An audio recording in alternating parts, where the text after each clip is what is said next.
Greetings everyone around the world, and hello. I am Dave Kassler, amateur radio call sign KE0OG, and you are watching the Thursday live stream of Ask Dave. And that's what we're going to do today, is answer questions. Hello to everyone from around the world. There are people from Australia, from the UK, even western Nebraska here. Frog the Nerd. We've been chatting a little bit about different kinds of computers. Cannot find the area where to place them in. Like a direction, long wire, 1/4 wave by 4 1/4 wavelengths. If you're going to put up a long wire being defined as anything that's significantly longer than a wavelength, like the 4 1/2 wavelength there, and you point that wire in a direction, that is the direction where most of the energy will go, out in that direction. And the same with receiving. They can have odd impedances for long wires like that. You can probably match it with a wide range tuner, but you may end up having to put in a transformer there. I know, for example, the rhombic has an impedance of about 800 ohms. All right. Benjamin Otto still running Win 7. Yeah. Oh boy. Yeah, fun with Windows, I tell you. Microsoft has gone to a new model for Windows without really making a big fanfare about it. They've stopped rolling the version number. It's just Windows 10 now as a generic product. And I think they figured out a long time ago the only time they made any money selling it was with new machines. And so they're just trying to roll everyone at the same time. So Windows 10 does automatic upgrades, some of which can be fairly dramatic. And that way everybody's kind of current on the main thing here. Well, let's see. Two things I do want to point out. I got a couple of comments from KE0PHM and Michael Grimsley KG4KOW, and they were garbled, and apologize for that. I am wondering if the reason is because not all the mandatory fields are being filled out.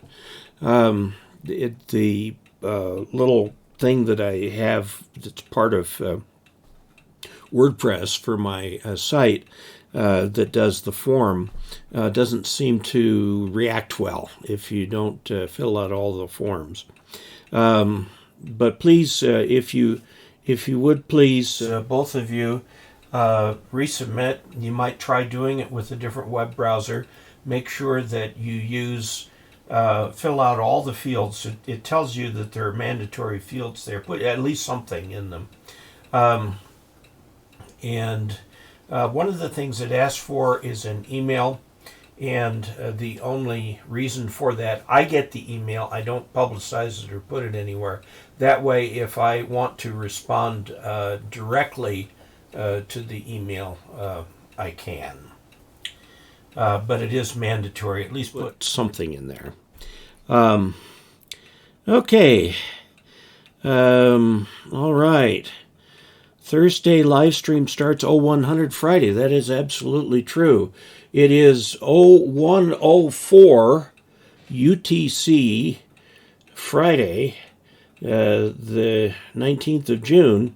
And if you're in the UK, you will notice that. If you're in Europe, you will note that. And of course, Australia's been celebrating tomorrow for a long time because they're the other side of the international dateline. So 7 o'clock here. We're right now on daylight time. We're 6 hours different from UTC. So our 6 p.m. is UTC 0, midnight. And the new day starts immediately after that. And Brian is talking about the BTEC UV25X2 and a nice little radio for the price. Yes, it is. It's 3 o'clock there in PD1. JD, where are you located? I'm sorry, I'm not an expert on prefixes. Hello from Wyoming.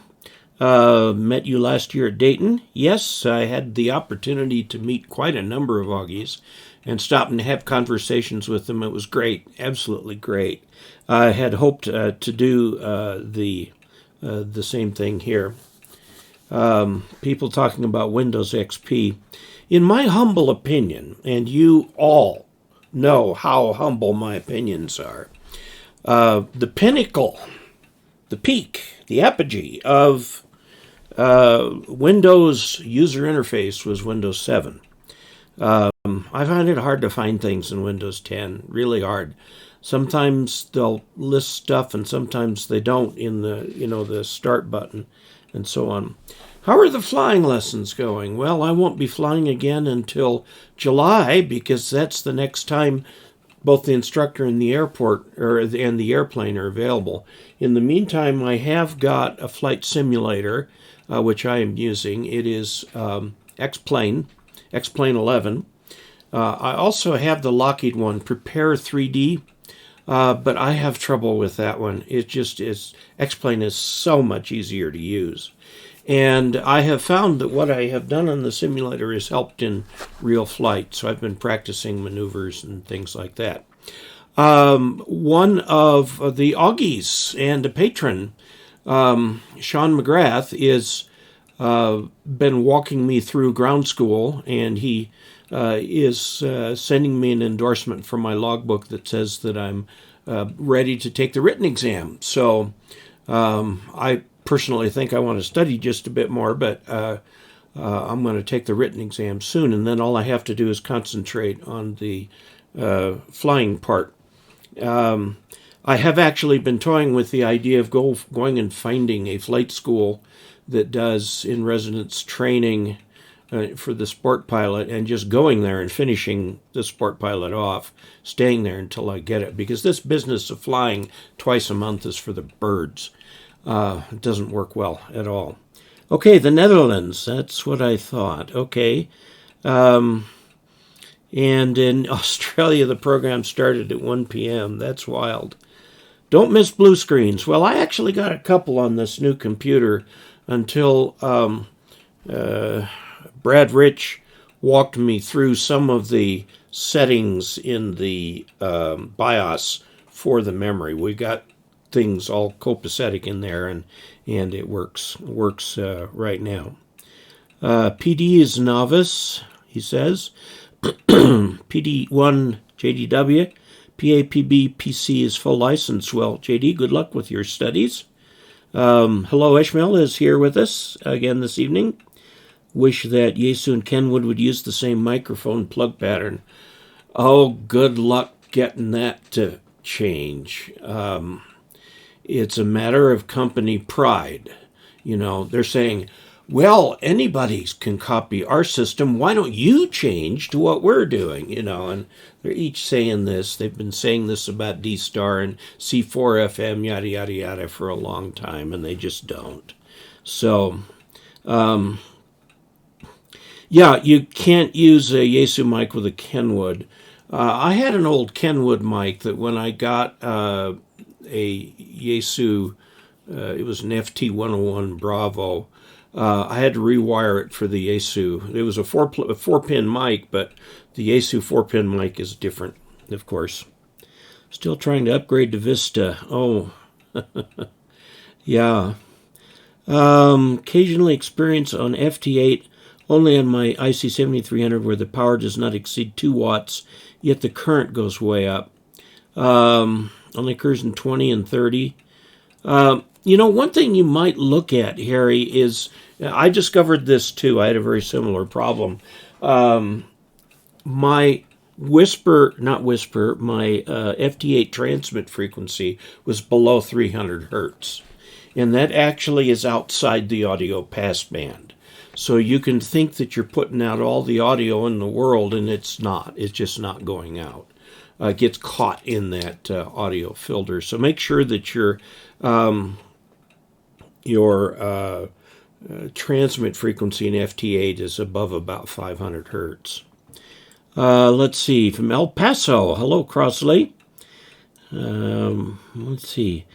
Late check-in from Manchester, New Hampshire. General waiting to take my extra test. Well, if you can get it this month, it's with the old questions.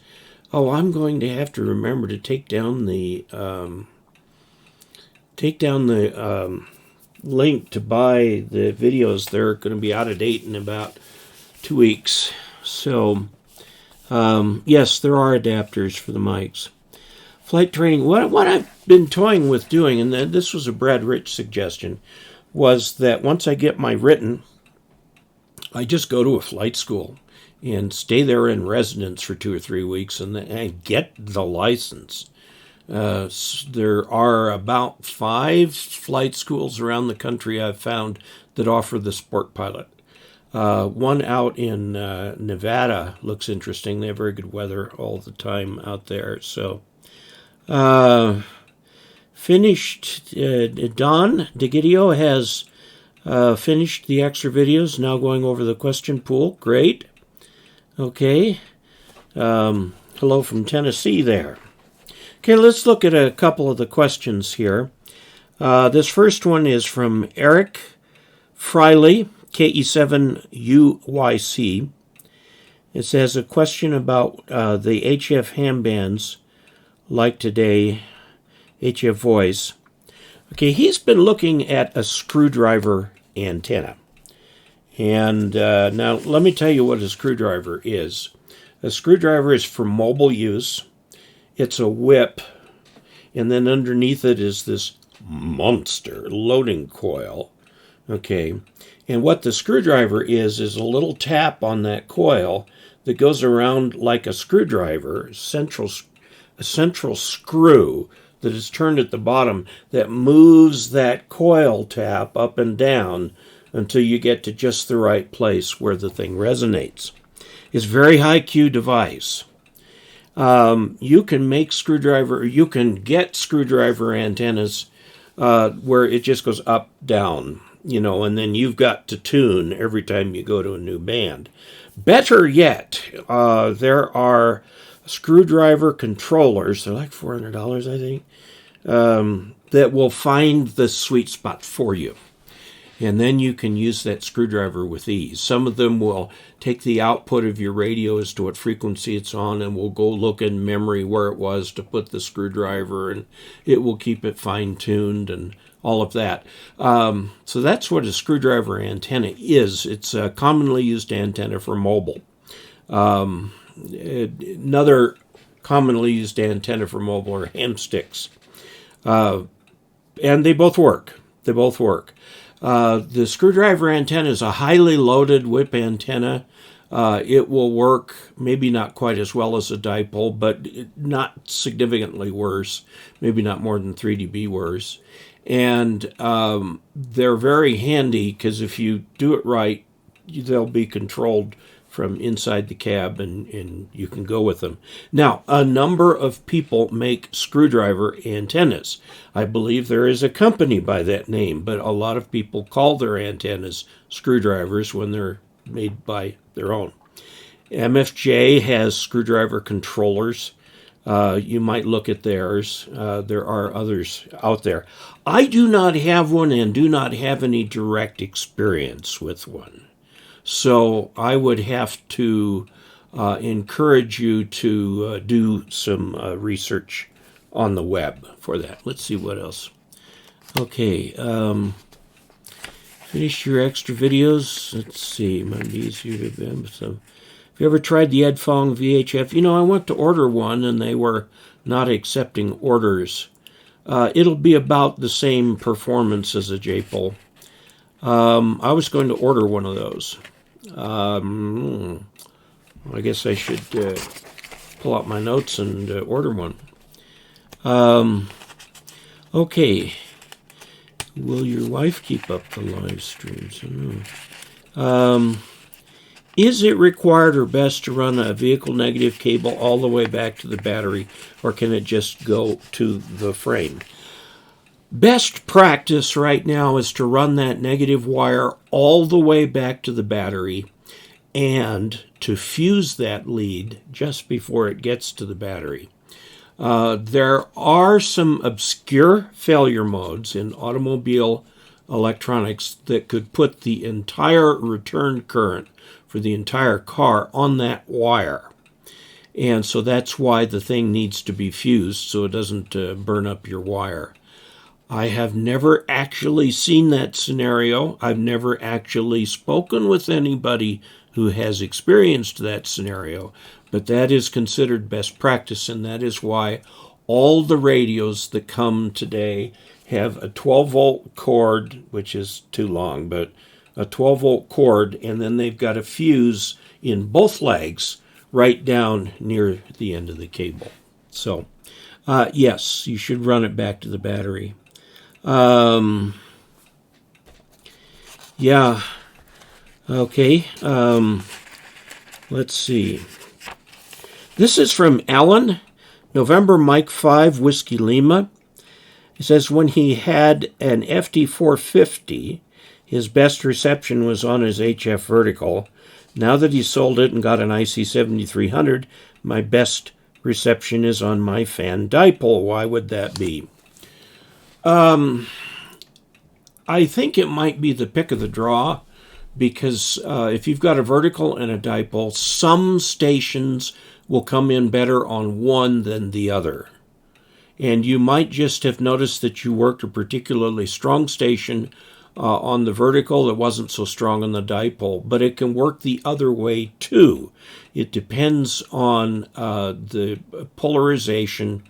Now, signals bouncing off the ionosphere are circularly polarized and can be picked up equally well by a vertical and a dipole.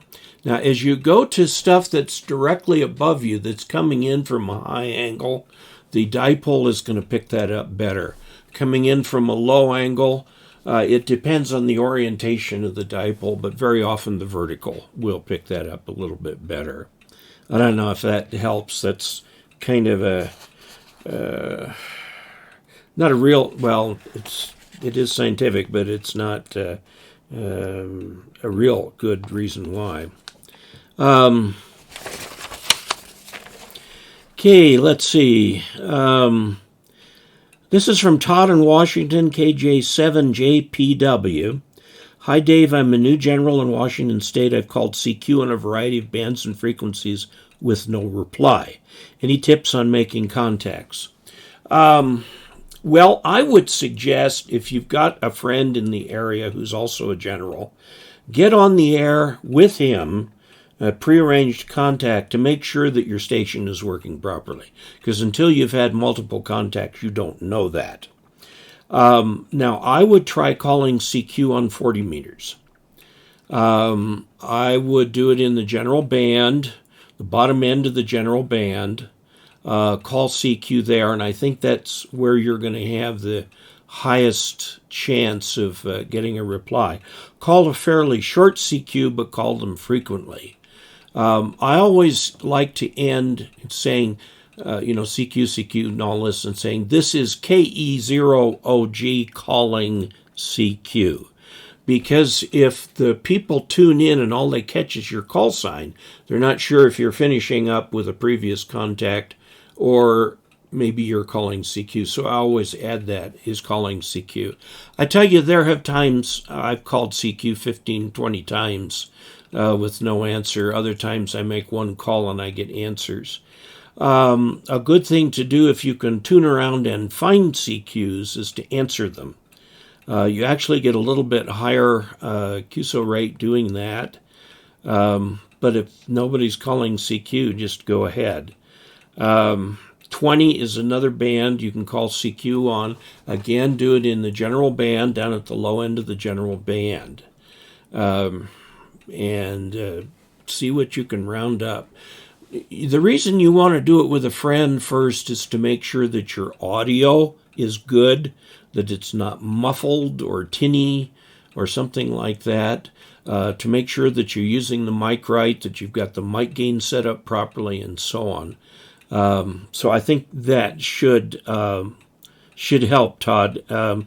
My favorite word in ham radio, persevere.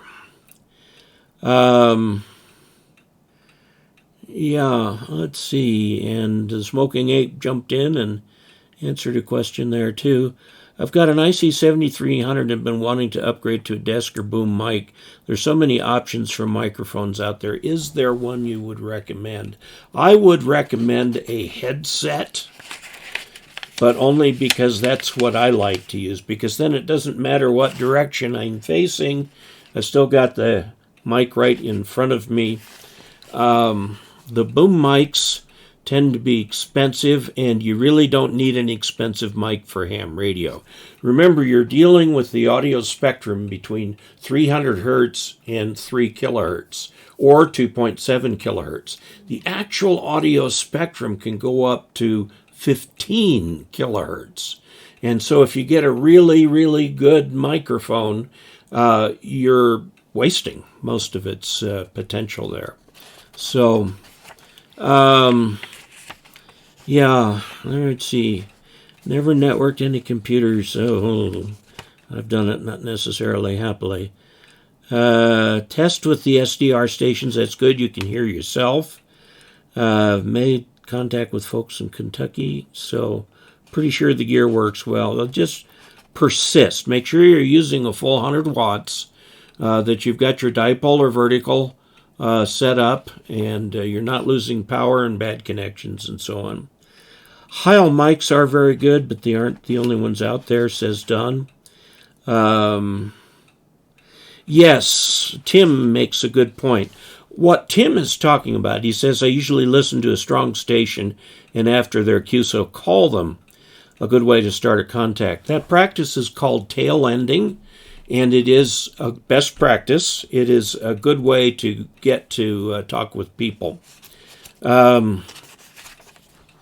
If you're on 80 meters, there's a lot of nets there. So if you just interject your call sign in between people talking, sometimes they'll pick you up and make you part of the net.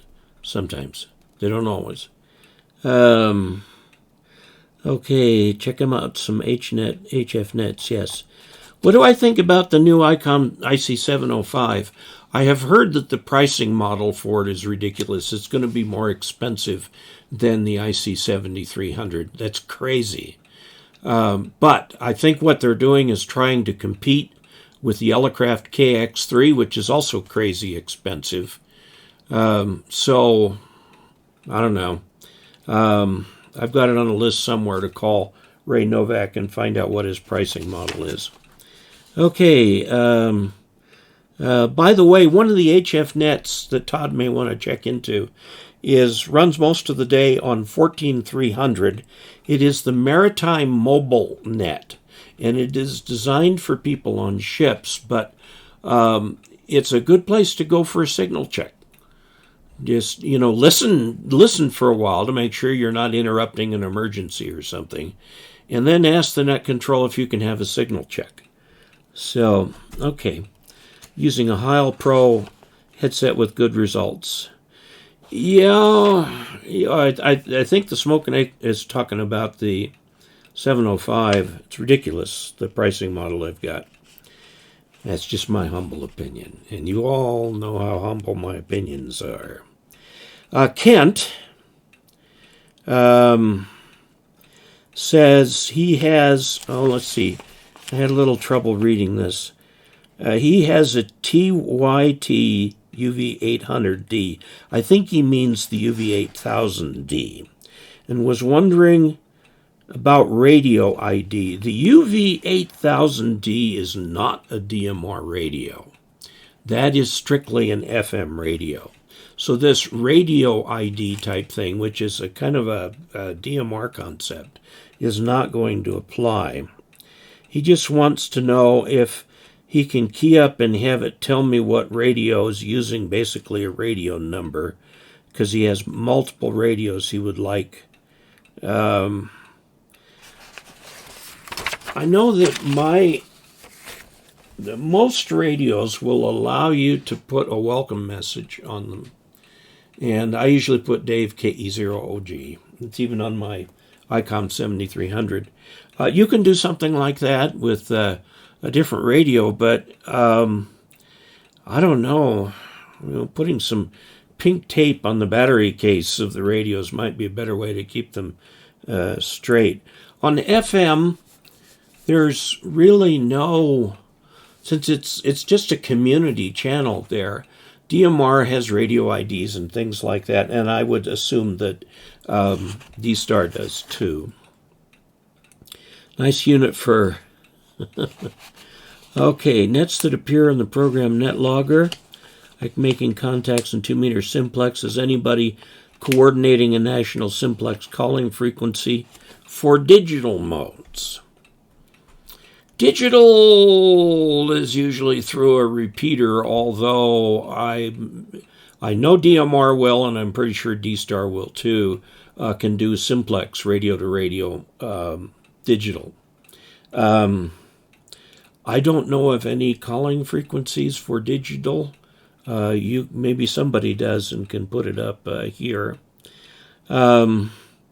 Your humble opinion is shared by some of us. The Zygo G90. I have the Zygo 5105, and I've been kind of interested in that Zygo G90, but it's still expensive. I can't justify buying that one when I bought the Zygo 5105, and the two are going to be like each other in many ways. Okay. All right. This one is from Paul, W7 Bravo Golf, and he's talking about the reference antenna. The reference antenna is the 40, 20, 10, and 6, but 40 and 20 are the important ones. It's an off-center fed dipole. It's 66 feet long. I also tested two much shorter antennas, both of which give relatively satisfactory performance.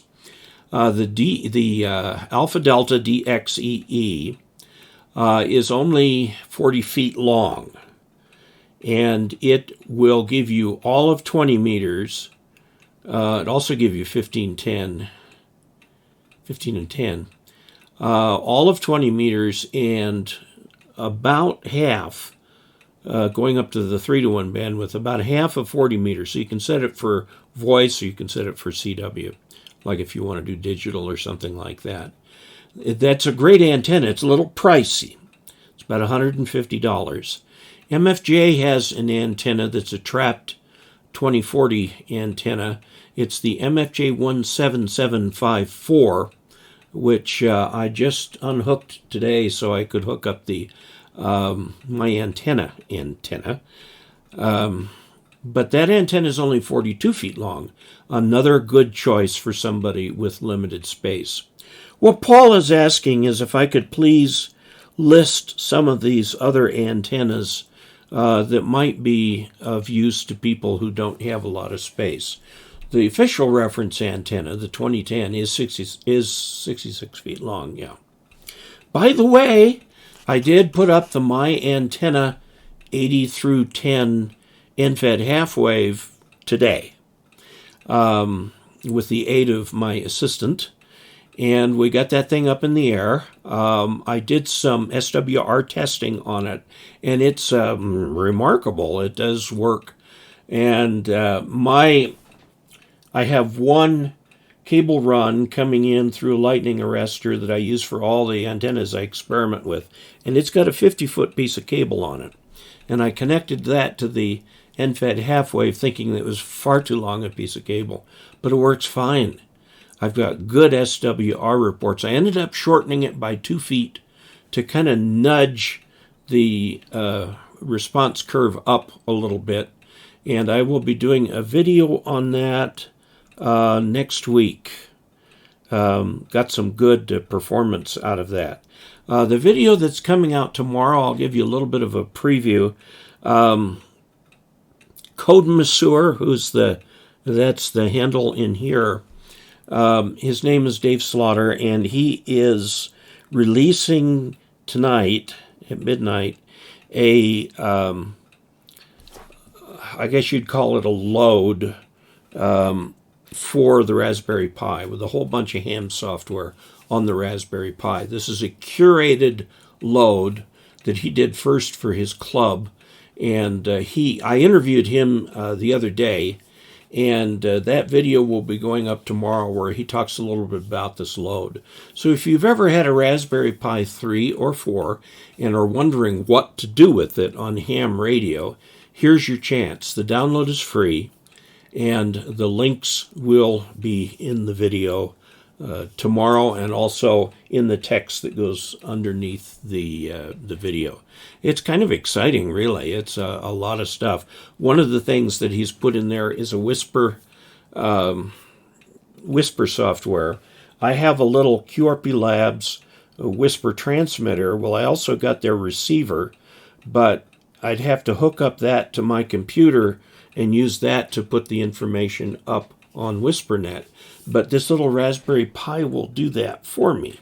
So that's how I'm going to use mine. It's going to be very interesting video tomorrow for that. Okay, 6 meters is open reasonably. Cool.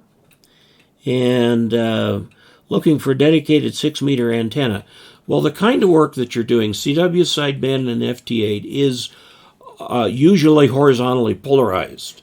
So make yourself a dipole, a plain old-fashioned dipole. Super cheap, super effective, and put it at the half wavelength height, which is 3 meters or 10 feet.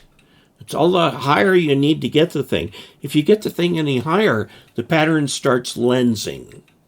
So just put up a 6 meter antenna at 10 feet and well away. You'll be doing fine.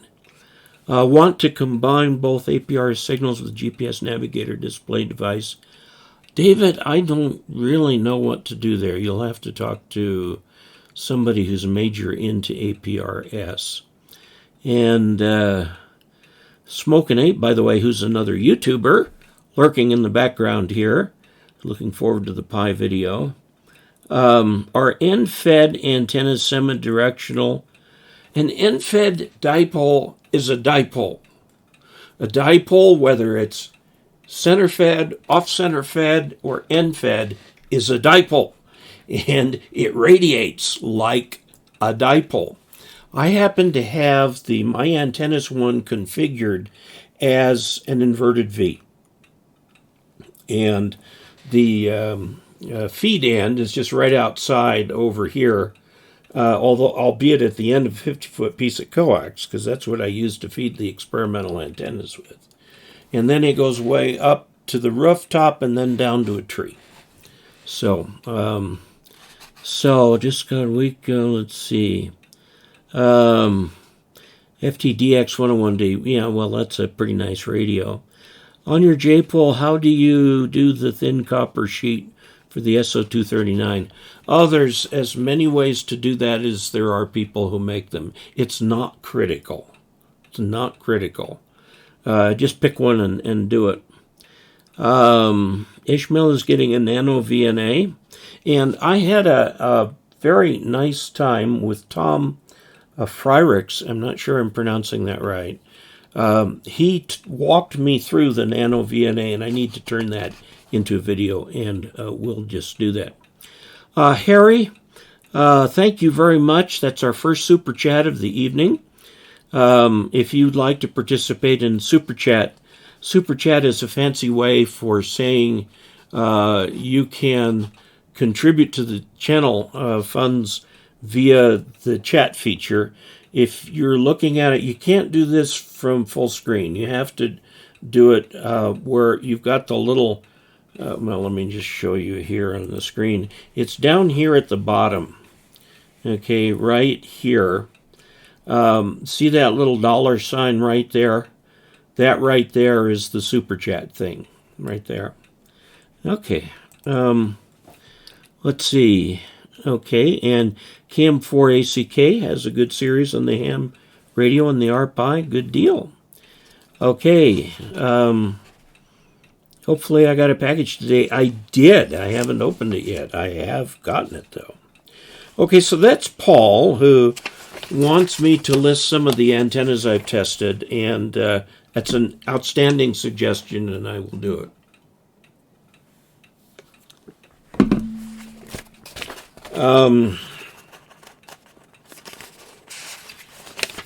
I'm going to just bend that up so that I do that. Okay, this is from Ed West, who's studying to become a ham radio operator, has been a CBer for years. And, oh man, back in the 1960s, I did a little CB out in the desert where my uncle lived. It was a desert community, and I mean really sparsely populated. And the people talked to each other over CB. It was like the intercom for the community, the whole town. Now, Ed reports that he just got an ICOM IC-7300 radio, a fold-over mount for a mast, and an aluminum mast. Ed, I'm going to give the same advice to you that I give to everyone. Don't buy or acquire equipment until you have your license. You need a general class license to get the fullest out of the ICOM's IC-7300. And so that means you got to get your tech first and then your general. I would recommend working on studying for your technician, spending your time with that rather than putting up different kinds of verticals. In the process of your studies, especially if you watch my videos, you will learn a lot about different kinds of antennas, what they're called, how they're used, and so on. That's all there, I promise you. So I really would encourage you to, instead of trying to build out a station, get the license that you're going to need to operate that station, and then build out that station. And you'll have, I think a lot more fun that way, because right now, working only from having had CB experience, the way the question is phrased leads me to think that it would be good if you spent some time learning about different HF antennas, which of course you will do as you study for your general. But Ed, I'm not trying to discourage you. I'm trying to encourage you to study carefully.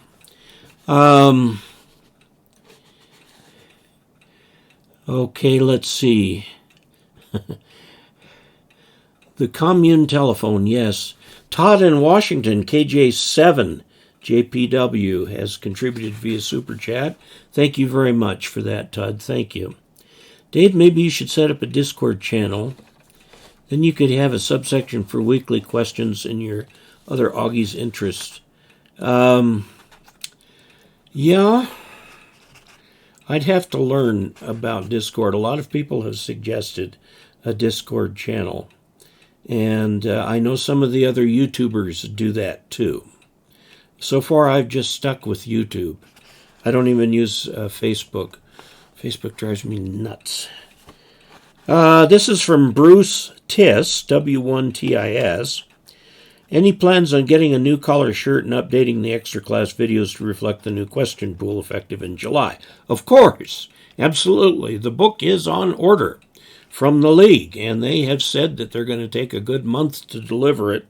If I tried ordering it from Amazon, I'd have the same 1 month problem. They're running about a month behind in their shipping. I've been thinking of a Hawaiian shirt for the new extra videos. Anybody who might like to comment on that, I'd be happy to hear comments. But yes, it's in the plans, and I'm really sorry that I can't start updating the videos till I get that book, because the videos are designed to follow the book. So, let's see. This is from Paolo Faverio, who's not yet licensed, but is studying radio. He's built an antenna, which is, I looked it up, it was a J-pole. It is slightly different from J-pole since the feeder is different. Do I know the antenna design? The way a J-pole works is that there's a half-wave dipole, and it's end fed by a quarter wave stub that's closed at the bottom and open at the top. So the impedance in that stub varies from 0, where it's shorted, to theoretical infinity, several thousand ohms, at the top. And you find the feed point that is 50 ohms, and that's how you feed it. You don't have to do J-poles just at VHF. You can do them on HF. They're usually called end-fed ZEPs, Z-E-P-P, Zulu Echo Papa, after the Zeppelin airships, which used that type of antenna. MFJ makes a couple of them, one for 20, one for 40, and they work beautifully. They're single band antennas, but they work very, very well. Let's see. Okay, Hawaiian shirt. Hawaiian shirt. Yeah, the Hawaiian. Okay. Watch out for the green or blue screen and Hawaiian shirt. You know, I got to make an admission here. I took down the green screen. We have turned that room back into a guest room because I haven't used that green screen in months. I've been doing all my shooting right here in the shack. And I need to fix up this shelf layout here, put some old radios on it and stuff like that, so it looks a little bit better than a supply cabinet shelf or something. Yeah, let's see. Good idea on a Hawaiian shirt for extra. The blue and orange, getting old. Yeah. Okay, this is from Paolo, who says, he's talking about the J-pole. He wanted to know just the basics of the J-pole design. The mounting flange on a J-pole is irrelevant to the antenna. The ones that MFJ makes, they use ladder line for the quarter wave stub. So one piece of the ladder line is not connected to anything. The other is connected to a half-wave dipole. And then you come down and the bottom of the ladder line is shorted, and up about 18 inches from that is where you feed it. And it works like a charm. Now, they also make what's called a double end-fed ZEP, where since you can feed one end-fed dipole with that, you can feed another with the other line. And obviously, either way you do it, it's a balanced feed. So you want to put a little loop of coax or something like that to help that. Okay, what is my recommended first HF antenna? Is the reference antenna. The reference antenna is the MFJ 2010, which is good for 40, 20, 10, and 6. It's 40 and 20 that you're interested in. Okay, 40 and 20. That is my recommended. Whenever anybody asks me, what's your recommended this, that, or the other, I say, go look at the reference station. Go to dcasler.com, D-C-A-S-L-E-R, only one S, no T, dcasler.com/reference. And that's where the reference station items are listed. I need to update that with video links and things like that. I need to talk to my assistant about that. Her name, by the way, is Lauren, and you'll see her shortly. We're going to launch YouTube memberships, and she's going to make the video for that. This is from Mark Griffin, AD4PK, and he says, I have a folded dipole antenna with a 16:1 Buxcom Ballon. So you want to go from 50 to 300, usually with the folded dipole. 50 to 300 is 6:1.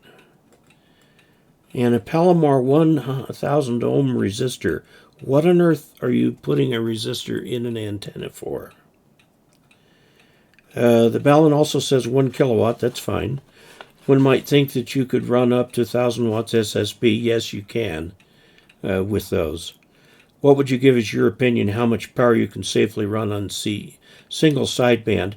Well, the 1,000 watts SSB probably assumes non-compressed speech, because with non-compressed speech, the duty cycle while transmitting is about 20%. With compressed speech, the duty cycle while transmitting is about 40%, which can make that antenna hotter. So you want to back your power off a little bit. So Mark, who is in the Isle of Palms, South Carolina. Yeah, you might look at that folded dipole. The impedance of a folded dipole is like 300-ish ohms at the feed point, ish ohms. It can be more. And that 16 to 1 Balun might be a little too much for that. Doug K8QDP writes, says, have you tried your MFJ antenna analyzer as a grid dip meter? I have not. But I have in my to-do list, if I can find it here.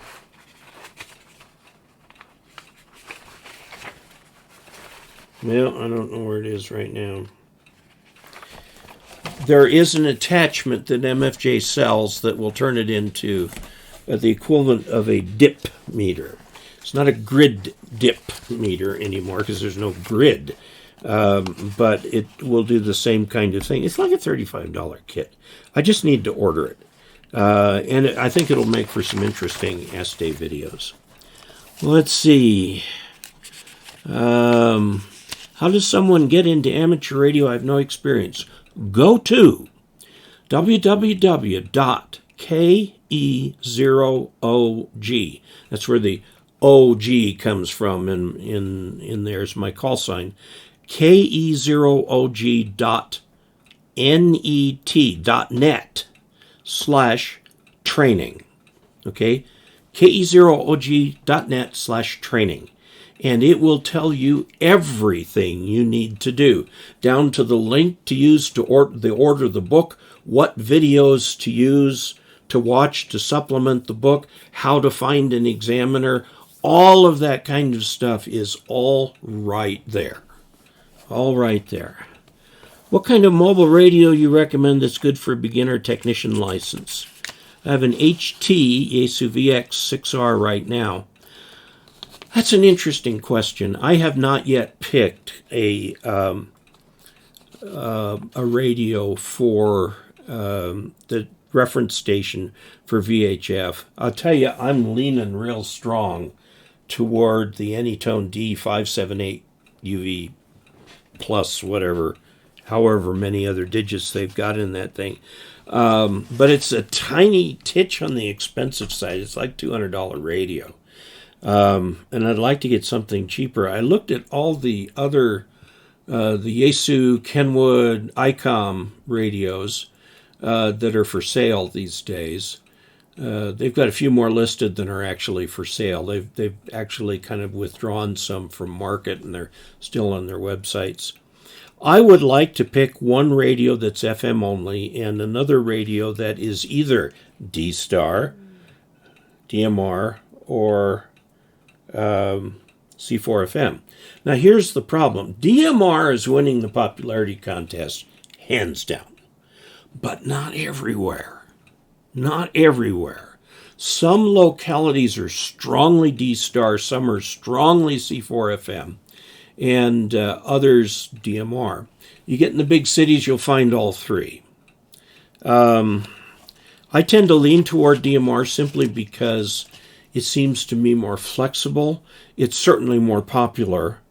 And the way it became that is because the D-Star, which was invented by the Japanese Amateur Radio League, the Japanese counterpart to the ARRL, is an open protocol. And ICOM and Kenwood use it. ICOM, mostly. Kenwood doesn't play much in the mobile game. And then Yaesu wants to keep its own and won't change. Well, the Chinese manufacturers don't want to do anything the Japanese invented. So they've done DMR. And there are so many Chinese manufacturers now, and they're flooding the U.S. market with radios at about half the price of their Japanese counterparts, or less. And some of the newer radios that I have seen, this is one I'm going to be reviewing shortly. This is a Radiodity GS5B FM only radio. This thing is rock solid. They're making very fine radios now. And they're all DMR if they aren't just FM. And none of the Chinese radios are doing D-Star. So it's just a national pride kind of thing that's happening on the other side of the world. But we get the fallout from that. So, I'm always interested in your comments and questions, so on that, to get a feel for what people would like to do. What's your budget HF radio of choice? The ICOM 7300. It's not as cheap as the Yaesu FT450, which is the super cheap. And it's very fine radio. It is. But the ICOM 7300 is a radio you're not going to outgrow for quite a number of years. It's a fabulous radio, and it's less than $1,000, which is cheap for an HF rig. Okay, so that's the reference station. I've got it right here. I took my Yaesu FTDX 3000 and put it in the closet and bought the 7300 so that all the videos I make now about HF things are made with the reference station radio. So I stepped down to do that. But I got to tell you, I really like this radio. If you can email an answer, I see you don't have your GPS receiver in a case. I don't. And I'm sure it will get shorted at some time. Very possible. It's dead right now because I don't have my clock. I've been waiting a month for the clock from QRP Labs. A month. It's not here yet. And that was with a tracking order number. It's tracked to New York. It's in New York somewhere. Anyway, he has a 3D print of the case for that GPS. Would need a mailing address, which is, by the way, it's on my website. It's P.O. Box 98 Ridgeway, Colorado 81432. That is my mailing address. You'll have to tweak the LEDs a little bit, but you have them on the correct side for this case. This is from Carl Webster, Alpha Bravo 1, Zulu, India. Well, that'd be very nice. If you send me that case, I'll feature it in a video. Paul Baker, thank you very much. I very much appreciate it. Let's see. HF antenna. What is a dip meter? A dip meter is a meter. It's a standalone meter. You can take a resonant circuit like a capacitor and a coil that are connected together, and you put the dip meter next to them, and the dip meter, as you tune the different frequencies, will find the point where there is resonance. You can find the resonant point. And as it turns out, the amount of current going through the thing dips at that point, hence the term dip meter. Go D-Star, go! Well, we've got a quote from, I think, Argentina. Little FM rig is very cool. It's very orange, too. Been using an MFJ 259B, and it works quite well. Wanted it as portable unit, so I got the Nano VNA, but cannot figure it out. Any plans to cover it? Yes, absolutely. Tom Fryrich spent quite a bit of time with me one day, walking me through the Nano VNA. I'm going to post all that in a video, and so that you can do the same thing. I will tell you, I'm not going to recommend it as the reference antenna analyzer because it is just too hard to get set up.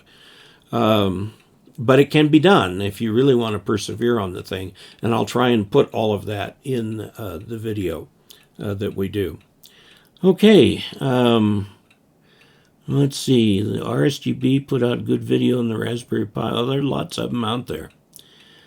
Dip meter. Yes. Hard not to buy the 7300, I guess. Yeah, 7300.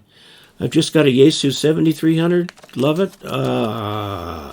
It's either Yaesu FT991A or an ICOM 7300. Could you maybe give me an example of a tuned circuit? Yes, a capacitor and an inductor in parallel. It's called a tank circuit. And you can compute the resonant frequency of that tank circuit by the simple formula of 1 over 2 pi times the square root of LC, where L and C are in farads and henries. I think many of us would enjoy a video of you operating and having fun. Yeah, we ought to do that. Did Yaesu buy ICOM? Not that I know of. Oh, he's making reference to that other thing. Okay, very good. We're doing pretty good. Let's see. This is from Roxie Klaus K1AUS. Just curious in how well the vertical step IR, big IR antenna you have works on the 15, 12, 10, and 6 meter bands, as the length of the strip inside the tube would appear to be very short and not very high off the ground. Okay, two points. One, a vertical is a vertical is a vertical, regardless of the frequency and the size. It is working against ground, and it will work equally well, in theory, as whether it's a 40 meter vertical, an 80 meter vertical, 160 meter vertical, or a 10 meter vertical. Okay, because of the way the mathematics works, I'm putting this thing out. There's a lambda in the denominator that you can't get rid of, and so the effectiveness of an antenna is dependent on the frequency. And so if you keep shortening the antenna, you take into account the difference in the frequency. That said, you get buildings and stuff around that can cause problems. So what the step IR does, if you're on, I think, 17 meters or above, you have a choice with a button on the front of the panel to put it up as a quarter wave or as a 3/4 wave. So you can put an extra dipole or full wavelength, extra half-wave dipole on the thing. So like if I'm operating on 15 meters, I can operate it not just as a short little antenna, but actually 3 times that tall. Okay, which uses up almost all of the available space inside the tube. The same on 6 meters. You do it as a 3/4. It works very well. I've tried it. There are several YouTube videos using the Nano VNA. Yeah, I know. I found them all. And I love you Linux guys. You're great people. I admire your prowess with the deep mysteries of the universe. But I can't do it. I could not get my little Nano VNA to work, and so Tom patiently, very patiently, walked me through it. And I kept backing him up, making him say more basic things on the thing. And that's a problem I have with Linux and stuff like that, is people assume simple maneuvers in Linux, and I don't. I can pull a directory, that's about it. And there's a whole structure in there for how that is being used. Anyway, it's hard for me. Anyway, thinking of trying a multi-band vertical based on the fan dipole idea. Yeah, you can do that, but concerned that the signal might be blocked by trees and wood buildings. Not so much. Trees are slightly more vertically polarized than horizontally polarized, but in general, you can... My vertical's out in the trees. and the vertical performs very well. Compare results from several antenna analyzers across several antennas. None of them will agree. Dip meter, yes. Do you know why ICOM 7100 recommends use RIDI in order to use internal SWR meter instead of using? Yes, because it's always on. You can do the RIDI transmit without having a key. If you have a CW key, just use CW to do your tuning with. Voice won't work it. No matter what you do, you end up using the console. Yeah, well, I end up using the console on Windows too. So, did I miss anything there? Okay, hello from the left coast, California. I grew up in California. Was born in Modesto. Let's see, learning Linux is a big undertaking. I have a hard time wrapping my head around the Linux file structure. Yeah, I know. Okay, we're out of time. It's 8 o'clock. Let's see. So I got these done. We'll continue with these other questions on Saturday. In the meantime, thank you. Thank you so much for your kindness and support and for all the encouragement that you've given me. I love you, Auguste. I really do. If you're not subscribed, please do. I am a hair tiny tad under 70,000. Let's see just where I am right now. Okay, this is the screen. I am at 69,940 subscribers. So if I can get 60 more, I will have pushed over 70,000. We have 146 concurrent visitors right now, which is very good for Thursday. Let me go back to the normal screen. There we are. And Super Chat is open. And let's see. Linux, so take it so much. Okay, very much. Oscillator uses a tank circuit. Yes. Yeah, Tom, that's a good analogy. Okay. Well, Benjamin, send it to all of you and say thank you very, very much for your listening this time. And until we next meet, 73.